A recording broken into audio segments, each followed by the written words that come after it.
Okay, so, well, here's what happened. I was chatting with Jacqueline from Nothing But Tech about another project, a secret project, something I'm working really hard on and cannot wait to tell you about absolutely as soon as I can. But we ended up on this tangent about iMessage for Android, whether Apple would do it, but more importantly, whether Apple should do it, even can do it properly. And since she's just way beyond 9,000 IQ, I just had to share it with you. So hit that subscribe button and bell, and let's do this. Sponsored by CuriosityStream, now with Nebula for free. iMessage on Android is so fascinating to me because in some ways, iMessage reminds me of BBM on a BlackBerry, where BlackBerry had this service that back in the heady days of Wall Street, you either had to be on BBM or dating somebody on BBM. Like that was just the lifestyle. And then they refused to branch out to go wide with it. And WhatsApp just ate their lunch. And then, BlackBerry doesn't exist anymore. And now iMessage is just part and parcel with the iPhone, and Apple has not put it anywhere else. They've put TV Plus and Apple Music, other places, but how do you, because you use both ecosystems, right? You're using iPhone and Android. How does it work for you or not work? It doesn't. I have like two different numbers. So, and then a lot of people have both actually because like I want to be able to be reached on either, but I'm kind of like the type of person that will take two phones with me everywhere. So it's not like too much of an issue. If they like write me on my iPhone, I'll see it. But if they write me on the Android phone, I'll see it. I think it would be really cool if they brought it over to Android, but I totally understand why they wouldn't. I don't necessarily think that just offering the option would be enough. It would have to be like a really good experience on Android as well. And there's probably a lot of factors that go into like integrating it. So I understand why they wouldn't, but it'd be really cool if they did. Is there a stigma with green bubble versus blue bubble anymore? Or is that like an early thing that like the tech pundits just focused on? There definitely is, at least with my friends. Like if they see that someone's green bubble, maybe they're a little sussed out, or like they'll make jokes like at the expense of Android. And I'm like, Android's great. Like, and I don't really know how you break that stigma. I think it's just like Apple is so good at marketing that everyone associates iPhones with like a social status. Like I don't think that even though the Note Ultra, like the Note 20 Ultra is super expensive, I don't think that my friends would see that as a social status as they would see like the iPhone 12 Pro. Like that's the only phone that they'll ask me about all year. I'll be reviewing like a million phones, and like when the iPhones come out, I get like a million texts a day being like fill me in, like which one should I buy? They don't care about anything else. So Apple has like a stronghold on that market, and I think they will for a while. Like none of my friends, I think, would use Android if iMessage was on there. Yeah. It's more so for like maybe like you or me, like the techie person that likes Android that also wants iMessage, but I don't think like Apple's core audience would switch to Android if they could get iMessage on it. I think iMessage worked or did work and continues to work because it is integrated into what used to be the SMS app. There's just one place. You don't even have to think about it. You go there and it just texts. And if the person's on an iPhone, it's blue. If they're not on an iPhone, like you're texting the plumber to say, where are you? And like you don't even have to worry about whether they're on an iPhone or an Android phone or anything. It just goes. Yes. And I don't know if they made an iMessage for Android. They'd have to do it as an app because otherwise it'd be like asking Samsung, LG, can we integrate with your SMS app? And they would just put up their hand and say no. And I don't know if it would work if it was a separate app as well. Yeah, I don't think it would because like if I'm on an Android phone, there tends to be multiple messaging apps that you can like use. Like you can use Google messaging or like Samsung. Like that's kind of in itself an issue. And then if you add a third one into the mix, then you need to have like two messenger apps, like one for SMS, one for iMessage. I think it kind of loses its value. Like I think with iMessage, one of the biggest selling points is what you just said, like how easy to integrate, so you don't really ever think about it. But I think for the most part, it works really well. And also another thing that I really like that iMessage has is like the reaction features. Yeah. I use them all the time now, like the thumbs up, the heart. If like you don't want to like respond to something, but you just give it a quick thumbs up, or you want to like add emphasis to the fact that you like a comment and you heart it or something, that's actually become like a core part of my texting language. And on Android phones, it doesn't show up that way. It shows up as like Jacqueline loved, and then they put like the comment in quotes.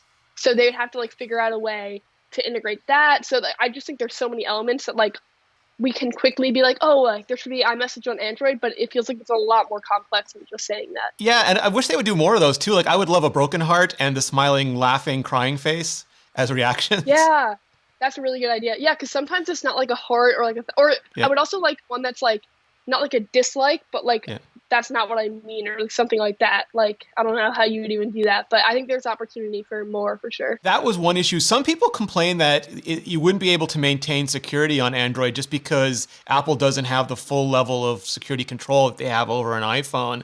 But I feel like if you can get things like Signal working on Android. I don't think that's a legitimate concern. It would just have to be hardened in software and not rely so much on hardware keys. I guess like the manufacturer, either Google or like Samsung on board. So it would kind of like require this partnership. And we could see it, right? Like Apple and Google are working on some of the COVID stuff, test tracing. So I feel like if the stakes are high enough, obviously they'll work together. And iMessage isn't like a really high stake thing. But if Apple could incentivize a partnership where it makes sense, then I don't think it's unrealistic. I just think that there are probably so many factors. Like Apple's probably thought about it a bunch of times.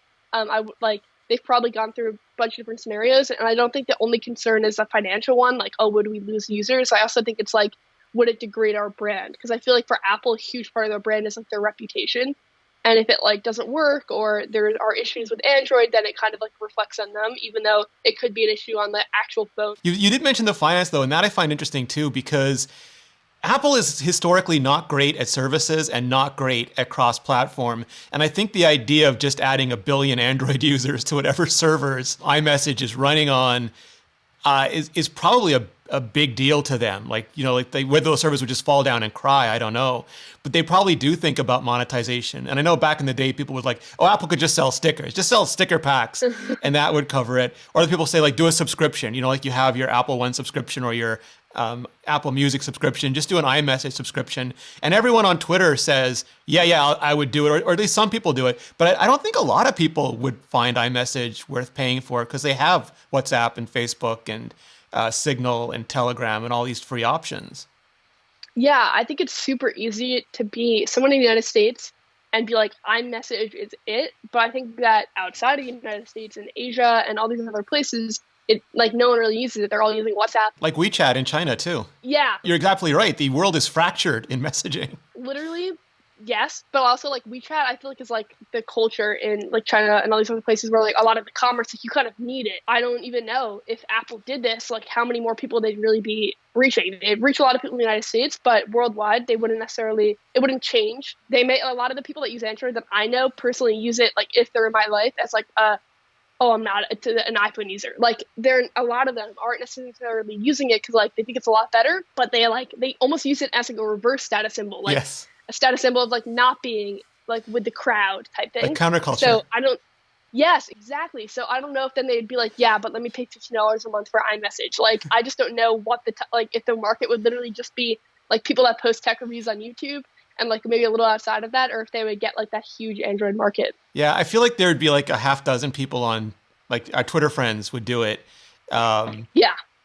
And they'd say like, you know, it's for end-to-end encryption and all these things, and that's true. But I also think that maybe Apple could do the ultimate 9,000 IQ move and just make a special bubble color if you pay.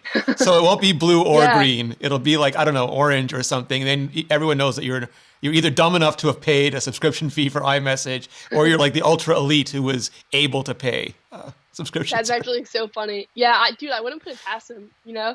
I feel like they always do like just like things to keep that elite. Like as they have to lower prices and kind of like democratize their products so they can get more people into the service business model, they still have to keep that premium brand name. Like a huge part of their appeal is that premium and appeal. So they kind of have to be like that ridiculous headline every once in a while to keep it.